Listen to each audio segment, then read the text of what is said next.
E ele vai começar a tratar do culto exatamente com essa questão de como as mulheres podem trazer honra ou vergonha para os seus maridos no culto, e como o homem pode trazer glória a Deus ou vergonha para o Evangelho em seu comportamento e em até mesmo em sua aparência física no culto cristão.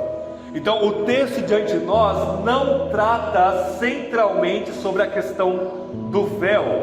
A gente lê aqui que as mulheres precisam cobrir a cabeça, o homem não pode cobrir a cabeça, e no final ele fala que o cabelo foi dado no lugar do véu, a mulher precisa usar o véu para orar.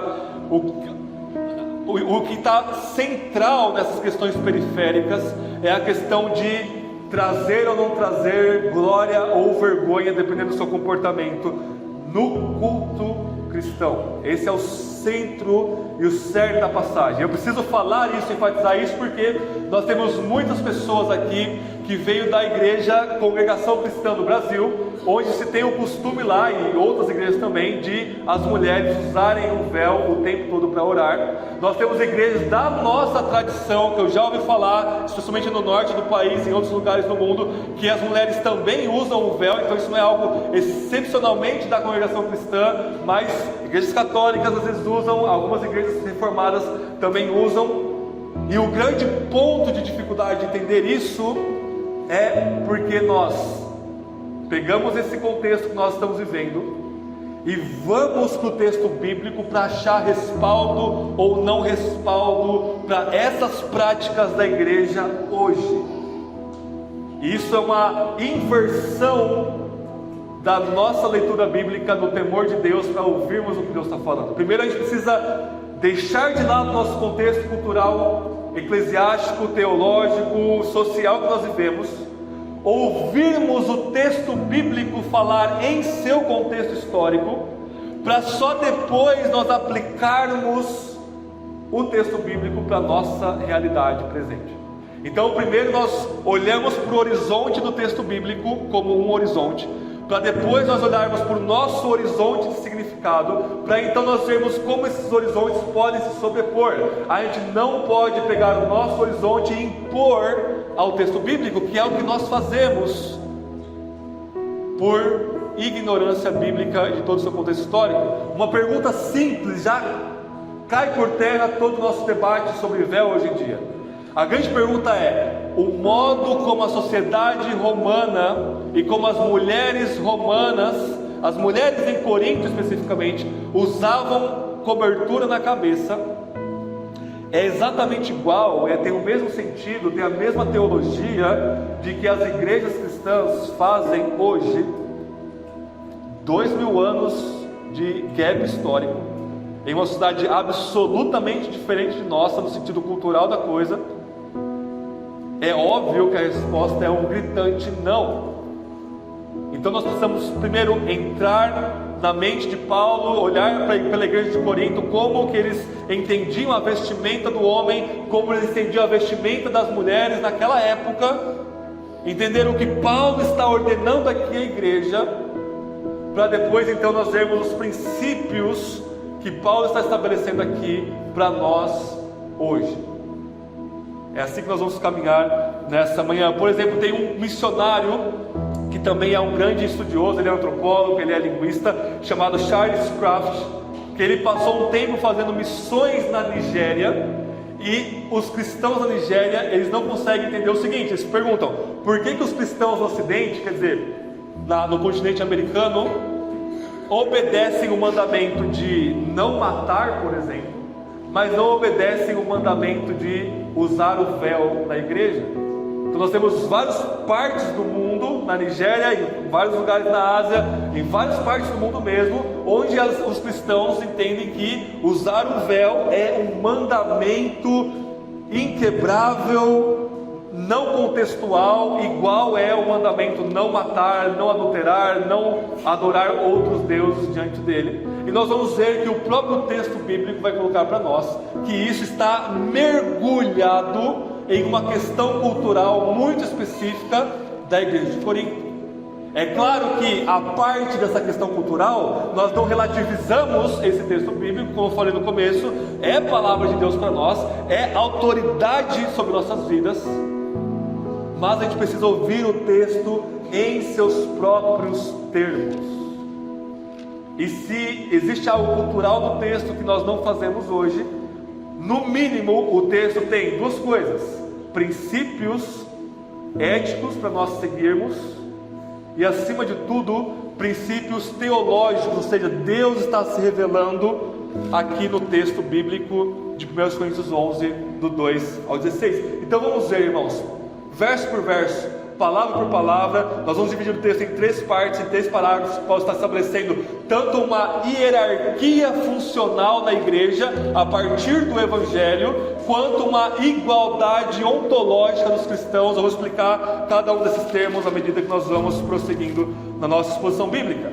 Primeira parte do texto vai do verso 2 até o verso 10, onde nós temos o estabelecimento de uma hierarquia funcional na igreja. Ele começa o verso 2 elogiando os coríntios. Então Paulo vai misturando críticas e repreensões com alguns elogios que aquela igreja tinha, também algumas características interessantes para nós imitarmos.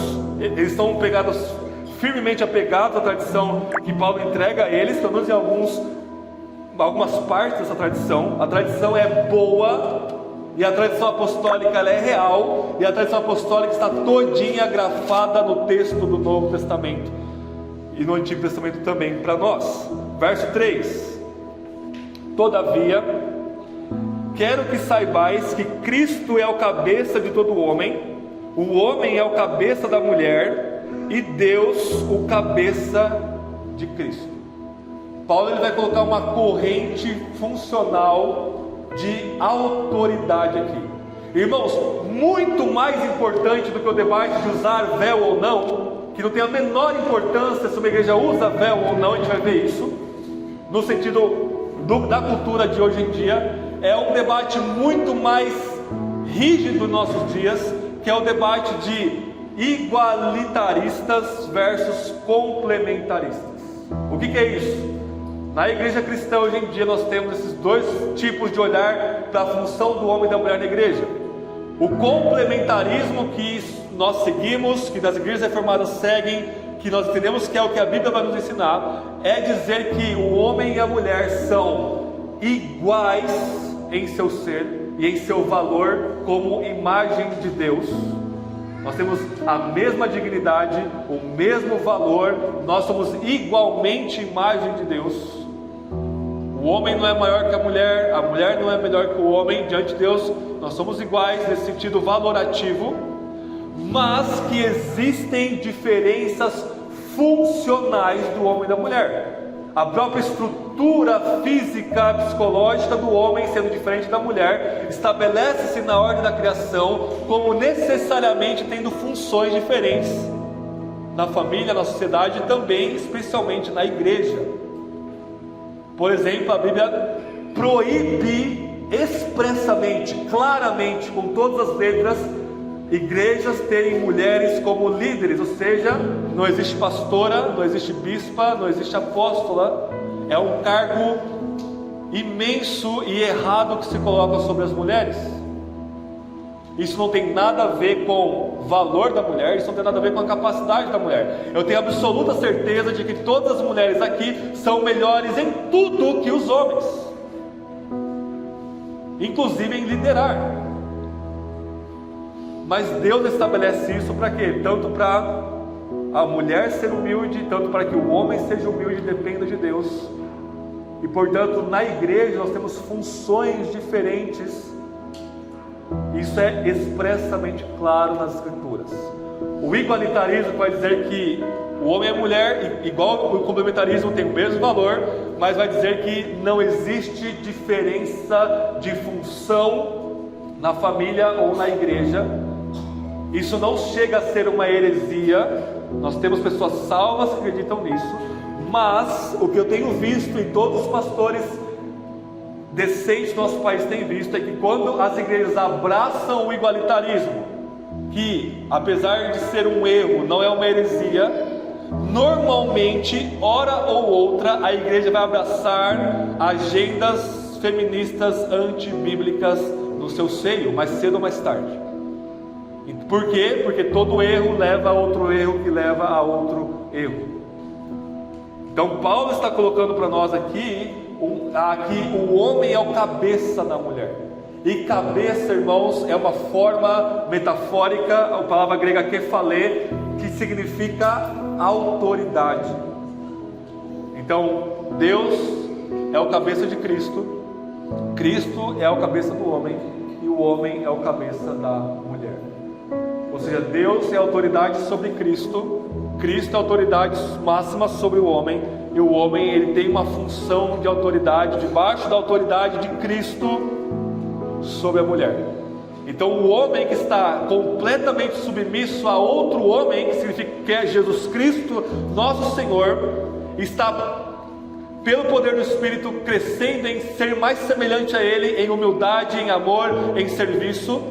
Ele tem autoridade sobre a mulher, para levá-la também a ser mais parecida com Cristo, porque a mulher também está debaixo de Cristo como seu cabeça supremo, com sua autoridade suprema sobre todas as coisas. É isso que Paulo está estabelecendo para nós. Só uma nota de rodapé aqui: no século IV, os arianos, que são hereges, que negavam a divindade de Cristo, amavam esse versículo para falar que Cristo não é Deus, porque Cristo está debaixo da autoridade do Pai. E portanto, estando debaixo da autoridade do Pai, ele não pode ser igual ao Pai.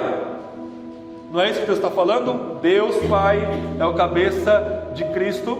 E tem muitos evangélicos hoje, inclusive da nossa tradição, batistas reformados, homens como Wayne Grudem, que tem um excelente livro de teologia, que vão dizer que Cristo ele é funcionalmente submisso ao Pai desde a eternidade. E isso é um erro gigante, porque o que o texto está falando, irmãos, é que Deus é o cabeça de Cristo. Cristo é a palavra grega para Messias. Messias necessariamente está evocando a humanidade de Cristo. E aí sim, Cristo enquanto homem, enquanto Deus encarnado, na sua humanidade, ele é completamente submisso ao Pai. Ele fala no Evangelho de João: eu não faço nada por mim mesmo, eu faço tudo o que o Pai me manda, eu faço toda a vontade de Deus. Cristo como homem, ele é completamente um adorador de Deus Pai. Lá na tentação ele fala para o diabo: não adorarás outros deuses, somente ao Senhor Deus adorarás, porque senão ele é um pecador, senão ele é um idólatra. Como homem, em sua humanidade, como Cristo, como Messias prometido no Antigo Testamento, Cristo é completamente submisso ao Pai. Mas como Deus, igual ao Pai e ao Espírito, não existe linguagem de subordinação ou de cabeça, porque eles são três pessoas absolutamente iguais em sua essência, completamente Deus. E portanto a gente não fala em submissão, mas a gente fala numa harmonia perfeita da vontade do Pai com a vontade do Filho, com a vontade do Espírito. Não é como se a vontade do Filho fosse uma e a do Pai fosse outra. Não, é a mesma vontade divina fazendo todas as coisas. Então Cristo como homem se submete ao Pai, o homem redimido em Cristo se submete a Cristo como seu Senhor, e o homem e a mulher submetem-se a Cristo, e a mulher também está submetida ao seu marido. A palavra homem e mulher aqui, ela é melhor entendida como marido e esposa. Continuando o texto, verso 4: todo homem que ora ou profetiza com a cabeça coberta desonra a sua cabeça, ou em outras palavras, desonra o seu cabeça, que é Cristo. Então Paulo está colocando aqui no meio do culto público, e a cabeça coberta aqui do homem, no caso, é o seu cabelo longo. Ele está falando que um homem exercendo uma atividade pública no culto da igreja, orar e profetizar, ir a Deus em oração publicamente, ou proclamar a palavra de Deus profeticamente, ele está desonrando Cristo se ele estiver com a cabeça coberta. O que significa isso? Primeira coisa, irmãos, Na cultura romana em que os coríntios estavam inseridos, o homem usar cabelo feminino, não cabelo comprido, cabelo feminino, era um sinal de homossexualidade. Ok? Sinal de homossexualidade. É igual hoje, ele está se portando como uma mulher. É claro que existem homens do século I, em toda a história, que tem o cabelo mais comprido, que não é necessariamente feminino. Paulo não está falando isso. Nós temos votos judaicos em que os judeus não rapavam, não cortavam o cabelo. Então, por um período, eles tinham um cabelo bem longo e não tinham o menor traço de homossexualidade nisso. Mas o natural do homem é se portar como homem, até mesmo em seu corte de cabelo. Então, um homem que tem um cabelo afeminado, o que quer que isso signifique em cada cultura, não pode estar à frente da igreja, porque vai desonrar a Cristo. O ponto de Paulo aqui é mostrar que existem diferenças marcadas entre o homem e a mulher, que deve ser visível na igreja, para não trazer desonra ao Evangelho e ao nosso Senhor Jesus, que é o Evangelho. Ele continua, verso 5: mas toda mulher que ora ou profetiza com a cabeça descoberta, desonra a sua cabeça, pois é como se estivesse com a cabeça rapada. Portanto, se a mulher não cobre a cabeça, então que corte também o cabelo. Se porém é vergonhoso para a mulher cortar o cabelo ou rapar a cabeça, então cubra a cabeça. A gente precisa ter em mente como que era a vestimenta de uma matrona romana, de uma mulher cidadã romana, que era o caso das mulheres aqui na igreja de Corinto. Como que elas se vestiam? Elas tinham uma túnica, em cima da túnica elas usavam uma estola, uma outra vestimenta, usavam talvez alguns adereços, se ela tinha alguma condição financeira, e ela amarrava o cabelo com algumas faixas de linho, e em cima dessa faixa de linho ela colocava uma vestimenta que eles chamavam em latim, que era a língua romana, de pala, que era um manto que ela colocava sobre a cabeça. Isso de alguns séculos antes de Cristo até a época de Paulo. Por que elas faziam isso? Por um motivo muito simples. Na cultura antiga, ao que Paulo está inserido, o cabelo da mulher estava ligado com a sua sexualidade. Então era algo erótico na vista daquela sociedade romana e coríntia, a mulher expor os seus cabelos. Normalmente a matrona romana, a mulher romana, só mostrava o seu cabelo para o seu marido. Ok? Só que especificamente na época de Paulo, vamos dizer os historiadores, os escritores romanos da época, que as mulheres na época no século I estavam começando a mudar esse costume. Então era comum você ver de vez em quando, andando pelas ruas de Roma, pelas ruas de Corinto, de Éfeso, de qualquer cidade romana, você começar a ver mulheres andando em público com a cabeça descoberta. Esse é o ponto aqui. Sem a pala, sem aquela vestimenta maior que estava junto ali com a sua túnica, como uma vestimenta, mostrando que elas estavam empoderadas, usando o jargão contemporâneo feminino, né? Elas estavam dizendo: olha, isso não tem nada a ver mostrar meu cabelo, e algumas mulheres estavam saindo assim em público.